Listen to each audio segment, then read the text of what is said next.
Assalamu alaikum. My name is Mahanur Khan and my roll number is EP1770084. My topic is geriatric dementia and my subtopic is vascular dementia.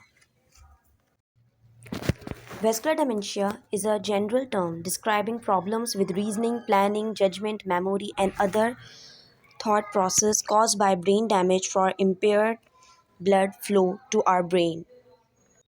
Vascular dementia occur when part of the brain does not get enough blood carrying the oxygen and nutrients it need. These blood vessels then become blocked or narrowed, causing small stroke like events. Over time, the impact of multiple small strokes add up to significant disability. Risk factors such as diabetes, high blood pressure, smoking, and high cholesterol can contribute to onset of vascular dementia. Early detection require an awareness of these risk of factors and helps to control the severity of the disease.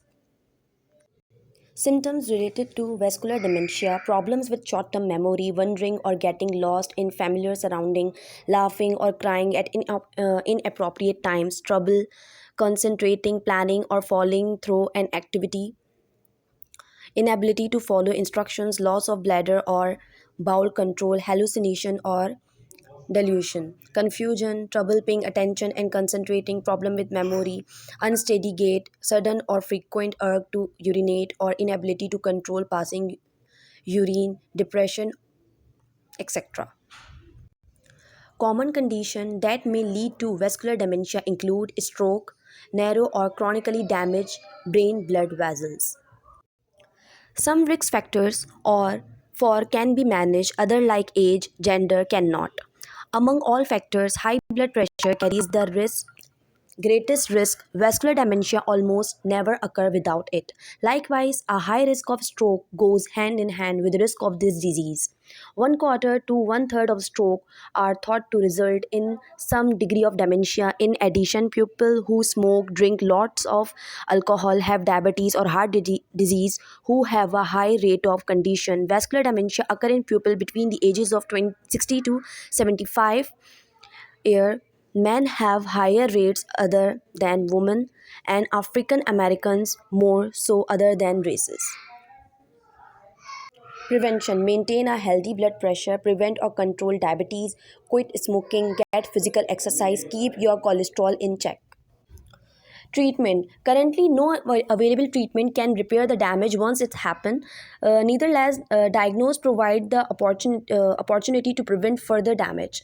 Prevention involves bringing high blood pressure under control through exercise, diet, and medication. The same goes for diabetes. If it is exist, patients should stop smoking and drinking alcohol while medical options are limited. Behavioral interventions such as cues and reminders can improve the quality of life. Stepping up communication, reminding the person that day it is, where they live, and what is going on in the family can help keep them connected. A 73-year-old man is accompanied by his daughter for evaluation of fuzzy thinking. Although his chief complaint is impaired memory, he denies significant impact on his daily routine. State his memory problem began 2 years ago after a disease spell and subsequent fall. However, his daughter states that the impairment began approximately 1 year before that episode. The memory loss has been slowly progressive. States that he feels useless because of his memory problem and his boring daily routine. Although his patient is generally independent, he relies on his daughter for assistance with most financial matters. He has voluntarily quit driving because of a lack of confidence in his abilities. Patient's daughter report that according to her mother, he is sometimes disoriented at night when he awakens to urinate. He has no history of urine incontinence, has a questionable history of TIA but no focal neurological defects. He has a long history of mild hypertension which is treated with a diuretic. He drinks alcohol occasionally and smoke about half a pack of cigarettes per day. His medical history is unremarkable except for the possible TIA and hypertension and a mildly enlarged prostate.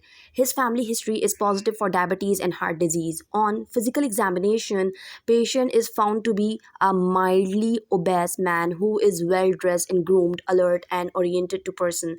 His BP is 160 is to 92 mmg sitting and 168.95 mmg standing. Cardiac examination is normal. Neurological findings including somewhat diminished extraocular movement laterally and slightly asymmetric reflexes with right greater than left.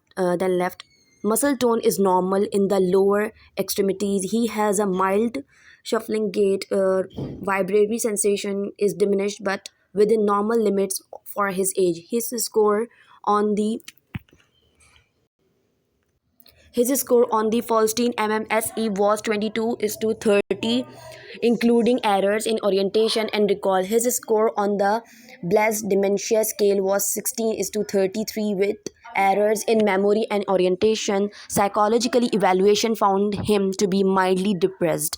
A full laboratory analysis was generally within normal limits.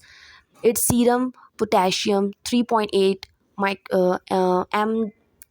per dl, potassium 138 mqa per dl were in the low normal range, and his blood urea nitrogen is 18 mg per dl was in the upper normal range. Serum total cholesterol was 246 milligram per dl, and fasting triglyceride was 230 milligram per dl. A chest radiograph revealed a mild enlarged heart. His ECG was normal, and MRI scan indicate generalized atrophy with enlarged ventricles, periventricular white matter, ischemic changes, bilateral basal ganglion, lacunar infarct, and small cortical infarcts in the right parietal lobe.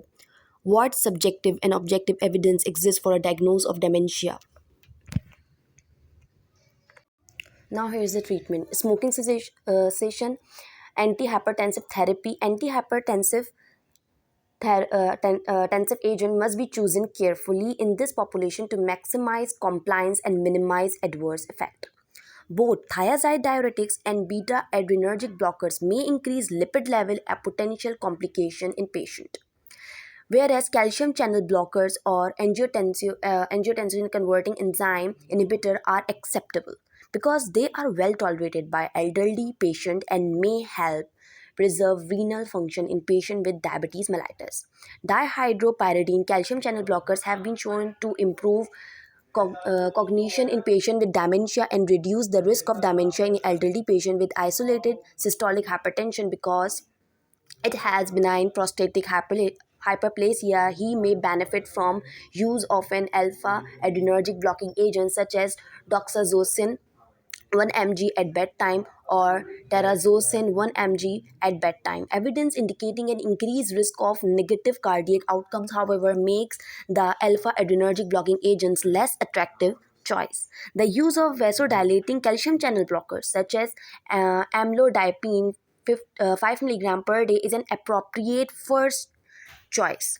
And ACE inhibitors such as benazepril 10 milligram per day is an appropriate alternative.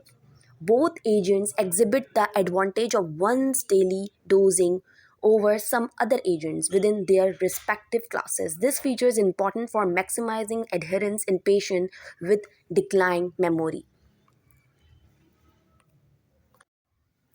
Antiplatelet therapy prophylaxis against future cerebrovascular events is indicated in MID, but few studies that have looked specifically at individuals with dementia are available. Cerebral perfusion and cognitive performance were improved in MID patients receiving aspirin 325 milligram per day for 1 year when compared with a control population.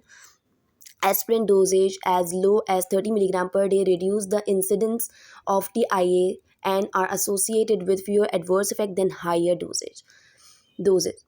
Other agents that affect the coagulation process include clopidogrel, ticlopidine, aspirin, dipyridamole, and warfarin. None of these agents have been evaluated specifically in people with Vascular dementia guidelines from American College of Chest Physician recommend the use of antiplatelet therapy in patients with a history of TIA or arthrothrombotic stroke that is not of cardiogenic origin. Warfarin is recommended after cardioembolic cerebral ischemic event according to those guidelines.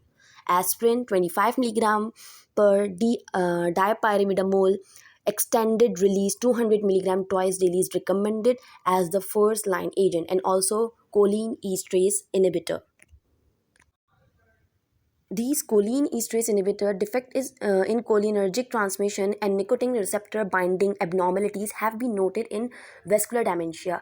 Early clinical trials with donepezil have demonstrated improvement in cognition and daily function among patients with vascular dementia, sorry. As of yet, however, the use of these agents remain investigational and controversial. Okay, smoking cessation.